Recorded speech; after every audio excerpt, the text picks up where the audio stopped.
आणखी एक महत्त्वाची बातमी, सीआयडीचे अप्पर पोलीस महासंचालक बीडमध्ये दाखल झाले। संतोष देशमुख हत्या प्रकरणाचा तपासाला आता वेग आलाय। सीआयडीकडून हत्या प्रकरणाचा तपास सुरू करण्यात आलाय। हत्या प्रकरणातील 3 आरोपी अद्याप फरारच आहेत।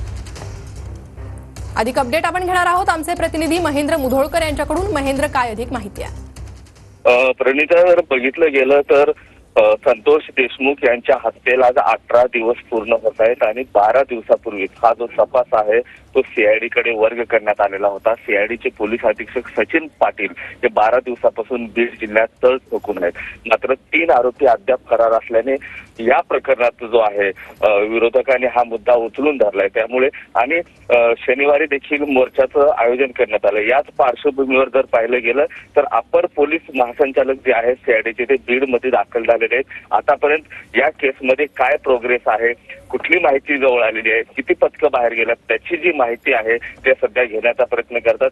जे अप्पर पोलीस महासंचालक आहेत बीडचे जे एसपी आहेत नवनीत कावत यांचीही त्यांनी भेट घेतलेली आहे। त्यांच्याकडनंही त्यांनी माहिती जी आहे ते संकलित करण्याचं त्यांनी काम केलेलं आहे। एकंदरीत बघता बीड पोलीस असतील आणि सीआयडी असेल या दोघांच्या अनुषंगानं हा तपास सध्या तरी केला जातोय। मात्र सर्वात मोठं जे आव्हान आहे ते म्हणजे मुख्य आरोपीसह 2 जण जे फरार आहेत यांना पकडण्याचं आव्हान आता सीआयडी समोर सध्या तरी उभं टाकलेलं आहे। प्रणिता, बरोबर, त्यामुळे तपासाला मात्र वेग आलाय। महेंद्र, धन्यवाद सविस्तर माहितीसाठी।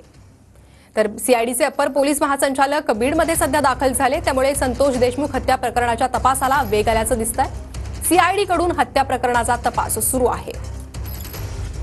तर हत्या प्रकरणातील 3 आरोपी अद्याप फरारच आहे। सध्या त्यांचा तपास सुरू आहे। आमचे प्रतिनिधी दत्ता कनवटे यांच्याकडे अधिक माहितीसाठी जाणार आहोत। दत्ता, काय अधिक माहिती आहे? नक्कीच संतोष देशमुख प्रकरणाचा तपास जो आहे तो मोठ्या वेगाने सुरू असल्याचं आपल्याला पाहायला मिळतंय। आज तपास करण्यासाठी सीआयडीचे पोलीस विशेष महासंचालक या ठिकाणी दाखल झालेले आहेत आणि बीड या ठिकाणी दाखल झालेली आहेत आणि बीडचे जे एसपी आहेत नवनीत कावत यांच्यासोबत त्यांची बैठक सुद्धा सुरू असल्याचं आपल्याला पाहायला मिळतंय। मी सध्या बीडच्या एसपी कार्यालयामध्ये आहे आणि एसपींच्या चेंबर समोर आहे। या चेंबरमध्ये या ठिकाणी सीआयडीच्या विशेष पोलीस महासंचालकांची पोलीस अधीक्षकांसोबत बैठक सुद्धा सुरू आहे। या तपासामध्ये गती आणण्यासाठी आणि जे काही फरार आरोपी आहेत त्या आरोपी नेमके कुठे लपले, त्यांना कसं शोधायचं या संदर्भातली सुद्धा त्यांची चर्चा सुरू असल्याची माहिती सध्या सुरू आहे। संतोष देशमुख प्रकरणातील जे सगळे आरोपी आहेत ते आणि त्याचबरोबर वाल्मी कराड जे आहेत त्यांना सुद्धा अटक करण्यासाठी पोलिसांचे शर्थीचे प्रयत्न सध्या सुरू झाले असल्याची सुद्धा माहिती सध्या समोर यायला लागली आणि त्या संदर्भातच ही सर्वात महत्त्वाची बैठक जी आहे ती बीडच्या एसपी कार्यालयामध्ये सुरू आहे। या ठिकाणी सीआयडीचे वरिष्ठ अधिकारी त्याचबरोबर विशेष पोलीस महासंचालक सुद्धा सीआयडीचे या ठिकाणी दाखल झालेली आहेत। या बैठकीनंतर ते काय प्रतिक्रिया देत आहेत हे पाहणं महत्त्वाचं ठरणार आहे। मात्र सध्या प्रशासन अलर्ट मोडवरती आलेलं आहे। जे सगळे गुन्हेगार आहेत आणि आरोपी आहेत त्यांना अटक करण्याचे प्रयत्न सुद्धा पोलिसांच्या वतीने सुरू झालेले आहेत। बरोबर दत्ता, बीड अधीक्षक कार्यालयात ही बैठक किती वेळापासून सुरू आहे आणि आणखी किती वेळ या बैठकीला होऊ शकतो?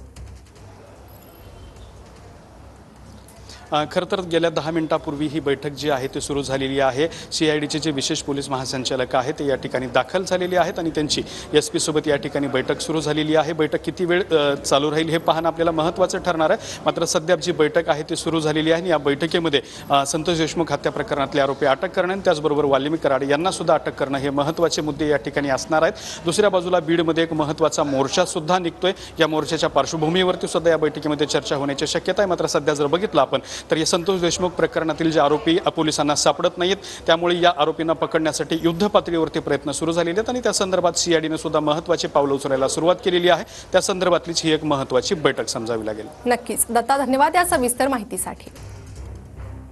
तर बीड पोलीस अधीक्षकांच्या कार्यालयात ही महत्त्वपूर्ण बैठक सध्या सुरू आहे। संतोष देशमुख हत्या प्रकरणाच्या तपासाला आता वेग आलाय।